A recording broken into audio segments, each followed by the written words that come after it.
Ikatlo ng Hunyo ngayong taon nang ipawalang bisa ng Korte Suprema ang disqualification case laban kay Tarlac City Mayor Susan Yap. Ito'y matapos ang mga magkasalungat na desisyon ng COMELEC bago ang eleksyon noong Mayo ng 2025 dahil sa isyu ng kanyang residency. Binigyang diin ng korte na hindi sapat ang mga ebidensyang inihain laban kay Yap upang patunayang tinalikuran niya ang kanyang domicile o legal na tirahan sa Tarlac City o nagsinungaling siya sa kanyang Certificate of Candidacy. Binanggit din ng korte ang matagal ng ugnayan ni Yap sa Tarlac, kabilang ang kanyang voters registration, mga tala ng pamahalaan, mga ari-arian, mahabang panahon ng serbisyong publiko at malapit na ugnayan sa komunidad.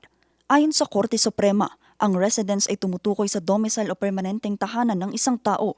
Ibig sabihin kahit umalis ka pansamantala, ang iyong permanenteng tahanan at legal na tirahan ay hindi kailanman nawawala sa ilalim ng umiiral na election laws sa Pilipinas. Ang pasya ng mga botante ng Tarlac City ang dapat igalang at itaguyod.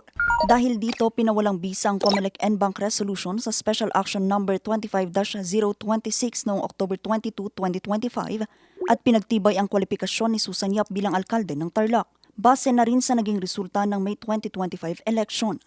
Sa isang Facebook post, inihayag ni Tarlac City Mayor Susan Yap na ang tagumpay ay hindi lamang para sa kanya, kundi sa bawat Tarlacenyo na tumindig para sa katotohanan. Naging matagal man ng desisyon, hindi raw siya nawalan ng tiwala sa institusyon at hustisya. Dahil dito magpapatuloy raw ang kanyang pamumuno sa pamamaraang magsusulong ng mas pinabilis na serbisyo publiko, pagpapalakas ng ekonomiya at patuloy na pag-angat sa buhay ng bawat Tarlacenyo. Vanessa Bugtong para sa Nation on the Move.